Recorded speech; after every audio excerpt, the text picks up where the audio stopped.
ನಮಸ್ಕಾರ ಸ್ನೇಹಿತರೆ, ನಾನು ಇವತ್ತಿನ ವಿಡಿಯೋದಲ್ಲಿ 2026ನೇ ಸಾಲಿನ ನೇಮಕಾತಿಗಳ ಪ್ರಾರಂಭದ ಬಗ್ಗೆ ನಾನು ಹೇಳ್ತಾ ಹೋಗ್ತೀನಿ.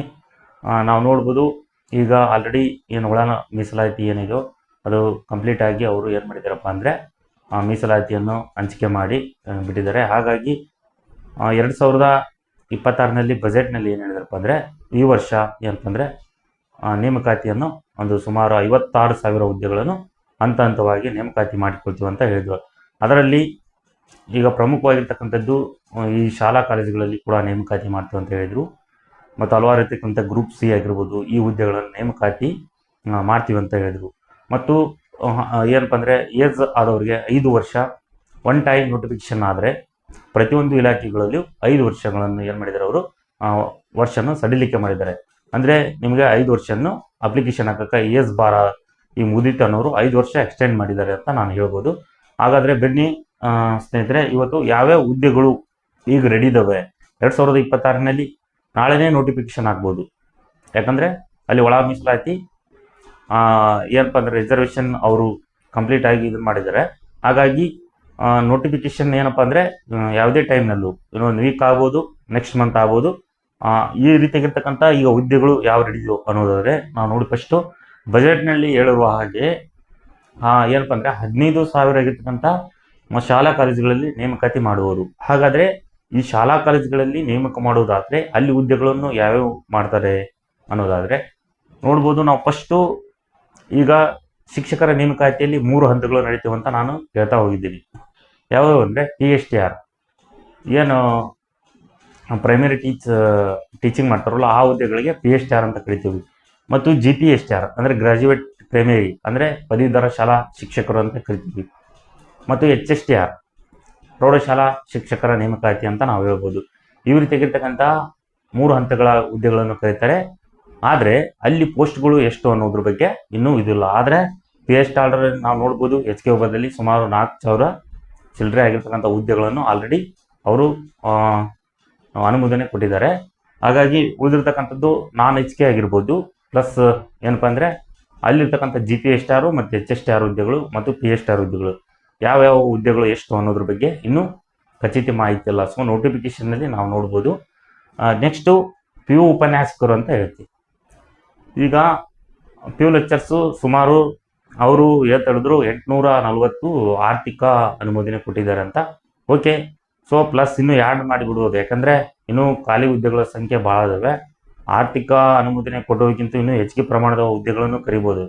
ಇದು PU ಉಪನ್ಯಾಸಕರು ಅಂತ ಹೇಳ್ತೀವಿ. ನಾವೇನು PU ಲೆಕ್ಚರ್ಸು ಏನು ನಿಮ್ಮ PG ಮುಗಿಸ್ಕೊಂಡಿದ್ರೋ, BEd ಏನು ಕಂಪ್ಲೀಟ್ ಮಾಡಿದ್ರು, ಸೊ ಅವರು ಏನಪ್ಪ ಅಂದರೆ PU ಲೆಕ್ಚರ್ಸ್ಗೆ ಬರಿಬೋದು. ನೆಕ್ಸ್ಟ್ ಬರ್ತಕ್ಕಂಥದ್ದು ಸಹಾಯಕ ಪ್ರಾಧ್ಯಾಪಕರು, ಏನು ಅಸಿಸ್ಟೆಂಟ್ ಪ್ರೊಫೆಸರ್ ಅಂತ ಕರಿತಾವೋ ಇದಕ್ಕೆ ಸಹಾಯಕ ಪ್ರಾಧ್ಯಾಪಕರುಗಳು ಹುದ್ದೆಗಳು ಏನಂತಂದರೆ ಆ ಯೂನಿವರ್ಸಿಟಿಗಳಲ್ಲಿ ಇರತಕ್ಕಂತಹ ಕಾಲೇಜುಗಳಲ್ಲಿ ಭಾಳ ಹುದ್ದೆಗಳು ಖಾಲಿ ಇವೆ. ಹಾಗಾಗಿ ಅವನು ಕೂಡ ನೋಟಿಫಿಕೇಶನ್ ಮಾಡ್ತಾರೆ. ನೆಕ್ಸ್ಟ್ ಬರೋದಾದರೆ, ಹಾಗಾದರೆ ಈ ಹುದ್ದೆಗಳನ್ನು ಕರಿತಾರೆ ಅನ್ನೋದಾದರೆ 2026ನಲ್ಲಿ TET ಮತ್ತು KCET ಆಗುವುದಿಲ್ಲ ಅನ್ನೋರು ಭಾಳ ಕನ್ಫ್ಯೂಷನ್ ಆಗಿರ್ತಕ್ಕಂಥ ಪ್ರಶ್ನೆ.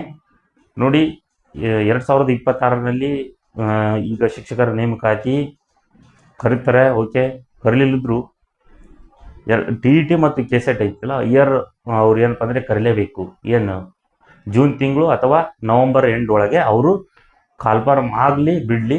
ಸೊ ಅವರು ಪ್ರತಿ ವರ್ಷ KCET ಮತ್ತು TET ಅಂದರೆ TET ಅನ್ನು ಏನಪ್ಪ ಅಂದರೆ 100% ಅವ್ರು ಕರೀಲೇಬೇಕು. ಯಾಕಂದರೆ ಅರ್ಹತಾ ಪರೀಕ್ಷೆಯನ್ನು ನಡೆಸೋರು ಅವ್ರು ಪ್ರತಿ ವರ್ಷ ನಡೆಸಲೇಬೇಕು. ಹಾಗಾಗಿ TET KCET 100% ಅವರು ಈ ವರ್ಷ ಕರೀತಾರೆ ಅಂತ ನಾನು ಹೇಳ್ತೀನಿ.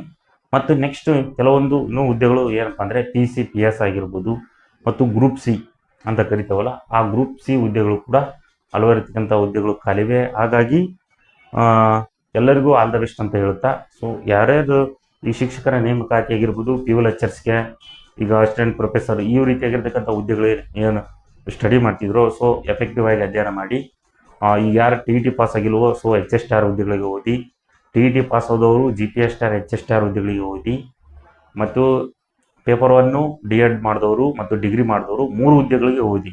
ಈ ರೀತಿಯಾಗಿರ್ತಕ್ಕಂಥ ಮಲ್ಟಿಪಲ್ ಆಗಿರ್ತಕ್ಕಂಥ ಏನು ಕ್ವಾಲಿಫಿಕೇಷನ್ ಇದ್ದವು, ಸೊ ಈಗ ಹೆಚ್ಚು ಕಮ್ಮಿ ಅಷ್ಟು ಹುದ್ದೆಗಳಿಗೂ ಎಲಿಜಿಬಲ್ ಆಗ್ತಾರೋ ಇದ್ದೀರಾ. ಸೊ ಅವ್ರಿಗೆ ಯಾವ ಹುದ್ದೆಗಳನ್ನು ಓದಿ ಅಂತ ನಾನು ಹೇಳ್ತೀನಿ. ಅನ್ನೋದಾದರೆ ನೀವು ಒಂದೇ ನಾನು ಹೇಳೋದು, ಅತಿ ಹೆಚ್ಚು ನಿಮಗೆ ಮಲ್ಟಿ ಆಗಿರ್ತಕ್ಕಂಥ ಕ್ವಾಲಿಫಿಕೇಷನ್ ಇದ್ದರೂ ಅತಿ ಹೆಚ್ಚು ಹುದ್ದೆಗಳನ್ನು ಯಾವ್ದು ಕರೀತಾರೋ ಸೊ ಅದನ್ನು ಸೆಲೆಕ್ಟ್ ಮಾಡ್ಕೊಳ್ಳಿ. ಸೆಲೆಕ್ಟ್ ಮಾಡಿದ ನಂತರ ನೀವು ಅದಕ್ಕೆ ಸ್ಟಡಿ ಮಾಡಬೇಕಾಗುತ್ತದೆ. ಯಾಕಂದರೆ ಹುದ್ದೆಗಳ ಸಂಖ್ಯೆ ಇದ್ದಷ್ಟು ಕಾಂಪಿಟೇಷನ್ ಸ್ವಲ್ಪ ಕಡಿಮೆ ಆಗ್ತಾ ಹೋಗುತ್ತದೆ, ಹುದ್ದೆಗಳು ಕಮ್ಮಿ ಇದ್ದಷ್ಟು ಕಾಂಪಿಟೇಷನ್ ಹೆಚ್ಚಿಗೆ ಆಗ್ತಾ ಹೋಗ್ತದೆ. ಹಾಗಾಗಿ ನೀವು ಮಲ್ಟಿ ಆಗಿರ್ತಕ್ಕಂತಹ ಏನಾದರೂ ಕ್ವಾಲಿಫಿಕೇಷನ್ ಇದ್ದರೂ ನಿಮ್ಮ ಹುದ್ದೆಗಳ ಸಂಖ್ಯೆ ನೋಡಿರಿ, ಅದ್ರ ತಕ್ಕಂಥ ಓದಿ ಅಂತ ನಾವು ಹೇಳ್ತೀವಿ. ಹಾಗಾಗಿ ಎಲ್ಲ ವಿದ್ಯಾರ್ಥಿಗಳು ಯಾರ್ಯಾರು ಈಗ ಹೊಸ್ದಾಗಿ ನೋಡ್ತಿದ್ರು ಎಲ್ಲ ಸ್ನೇಹಿತರು ಏನು ಮಾಡಿರಪ್ಪ ಅಂದರೆ ಈ ಚಾನಲನ್ನು ಸಬ್ಸ್ಕ್ರೈಬ್ ಮಾಡ್ಕೊಳ್ಳಿ, ಲೈಕ್ ಮಾಡಿ ಮತ್ತು ಶೇರ್ ಮಾಡಿ.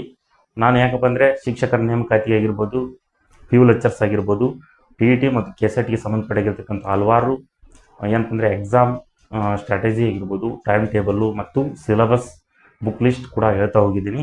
ಹಾಗಾಗಿ ನಾನು ಈ ಬೋರ್ಡ್ ಮುಖಾಂತರ ರೆಕಾರ್ಡ್ ವಿಡಿಯೋ ಕೊಡೋದು ಪ್ರಯತ್ನ ನಾನು ಮಾಡಿದ್ದೀನಿ. ಹಾಗಾಗಿ ಈ ರೀತಿಯಾಗಿರ್ತಕ್ಕಂಥ ಉಚಿತವಾಗಿರ್ತಕ್ಕಂಥ ತರಗತಿಗಳನ್ನು ಮಾಡ್ತಾಯಿದ್ದೀನಿ. ಹಾಗಾಗಿ ಇದನ್ನು ಸದುಪಯೋಗ ಮಾಡಿಕೊಳ್ಳಿ ಅಂತ ಹೇಳಿ ನಾನು ಏನಪ್ಪ ಅಂದರೆ ಮುಂದಿನ ತರಗತಿಯಲ್ಲಿ ಬೇರೆ ವಿಷಯದೊಂದಿಗೆ ಬರ್ತೀನಿ ಅಂತ ಹೇಳಿ ಈ ತರಗತಿಯನ್ನು ಮುಗಿಸ್ತಿದ್ದೀನಿ. ಧನ್ಯವಾದಗಳು.